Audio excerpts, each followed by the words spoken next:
Battle Opossum, stick around. I've got good shit. I promise you. This next story, when I get to it, is gonna crack you up. We gotta cover a couple things first. The January 6th panel revises hearing schedule, citing new evidence.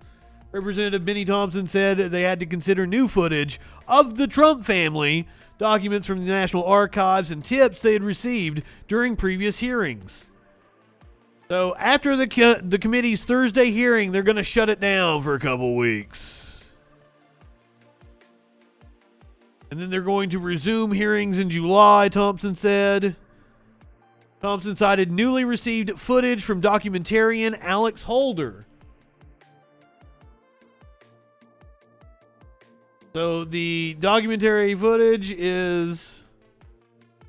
It was previously unknown film of the Trump and family. Rhinos plus Democrat.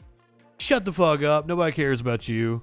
As I get ready to read a story about him, the House January 6th Select Committee has taken possession of recently discovered video footage shot by Alex Holder, a documentary filmmaker who had access to former President Donald Trump, former Vice President Mike Pence, Mr. Trump's children, and other confidants in the month leading to the Capitol riot. The spokesperson for Mr. Holder, Liz Trotter, told The Independent Mr. Holder has provided the Select Committee with all the footage it requested in a 15th of June subpoena. It said the documentarian will appear before the panel in a deposition on Thursday. Oh, shit. Are we going to get to hear from him tomorrow? CBS News reported right before we came on, they've got images. CBS News obtains images from documentary film footage given to January 6th panel.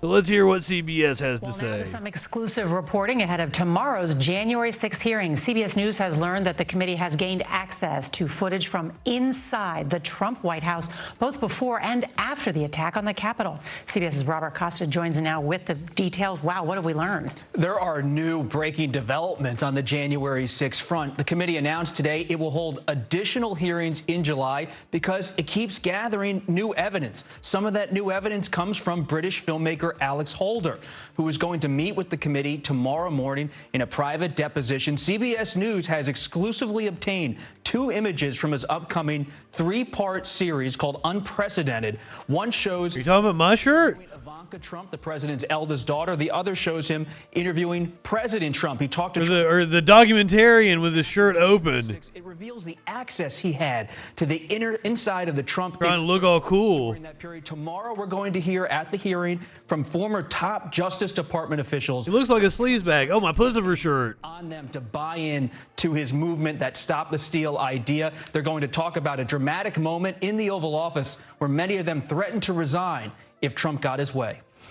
Well, some new tapes in this particular that we're going to probably hear from Robert Costa. Thank you. Are we going to get to see the footage tomorrow? Or are we going to get to see the footage? They subpoenaed it on the 15th. Oh, I hope we're going to get to see some of it tomorrow. Damn. Meanwhile, a West Virginia state delegate who screamed, "Derrick Evans is in the Capitol," has been sentenced for breaching the Capitol. He later deleted the video of him, admitting to the crime. Former West Virginia state lawmaker Derrick Evans was sentenced to 3 months on Wednesday for his part in the U.S. Capitol attack. Evans had live-streamed himself joining the throng of Donald Trump supporters as some individuals smashed their way into the building and then opened the rotunda doors for the rest of the mob. He narrated his exploits as he went along, shouting, "Leroy Jenkins!" Evans later deleted the video, but it featured prominently in prosecutors' case against him after initially pleading not guilty, defending himself by saying he committed no criminal act. Evans took a plea deal. Probably the best for you, sir. And yes, he did delete the video, but, it's the internet. It exists. Let's see you, Leroy Jenkins, yourself. Go home, man, go home. We're in, baby. Stop pushing. Stop pushing. Woo! We're in. Derrick Evans is in the Capitol. Derrick Evans is in the Capitol. Man, go home, man, go home. We're in, baby. Stop pushing, guys. Stop pushing. Stop pushing. Leroy Jenkins. We're in. We're in. Derrick Evans is in the Capitol.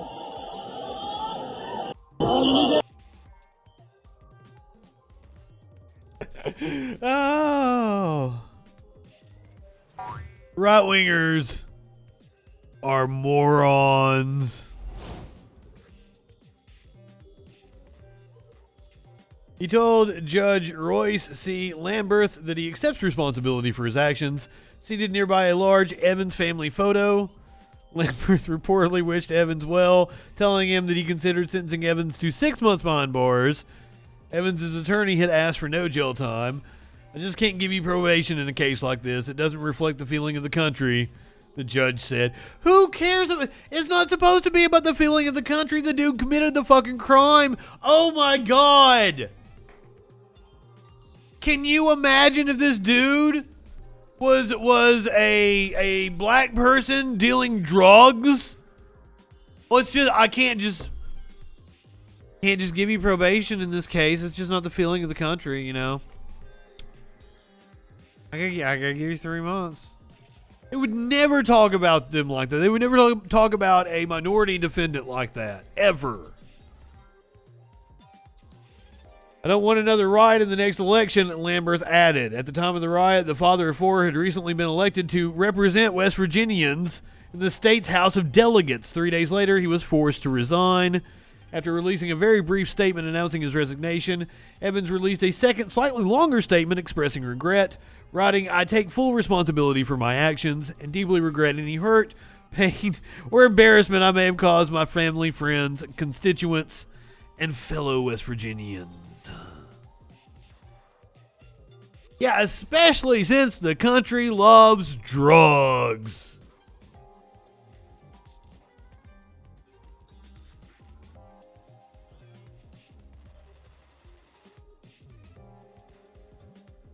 Judge says Fox News' parent company must face Dominion's defamation lawsuit because of Rupert Murdoch's alleged role in pushing election lies.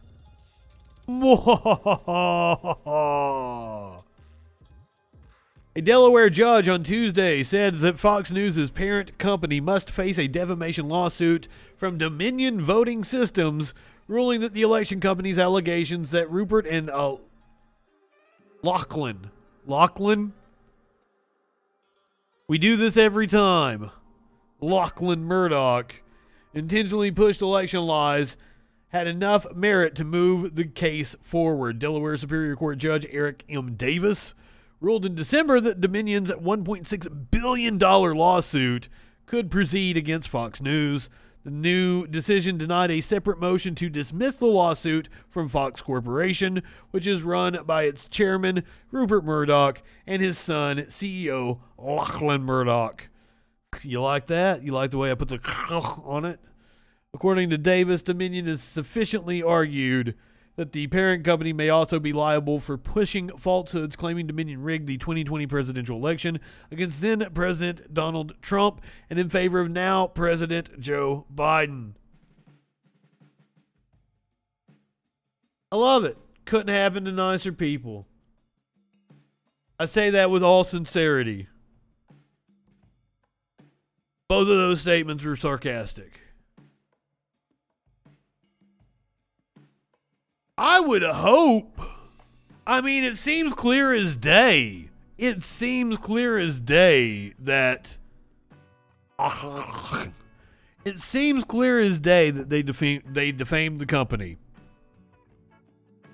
And 1.6 billion... I bet you could easily make the argument that a company that big providing election systems to municipalities all over the world could indeed suffer $1.6 billion in damages. Everything seems perfectly reasonable.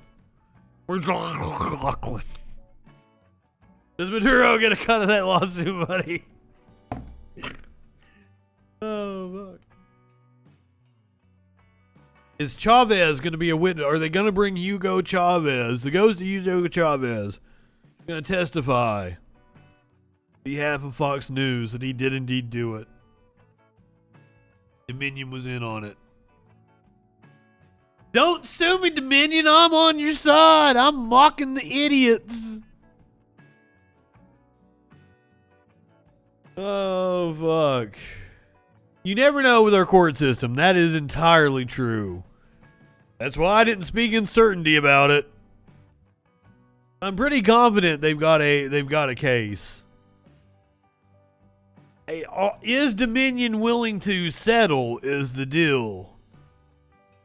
Are they willing to settle the case, or they want to make a public showing of Fox News? I hope they're wanting to make a public showing of it.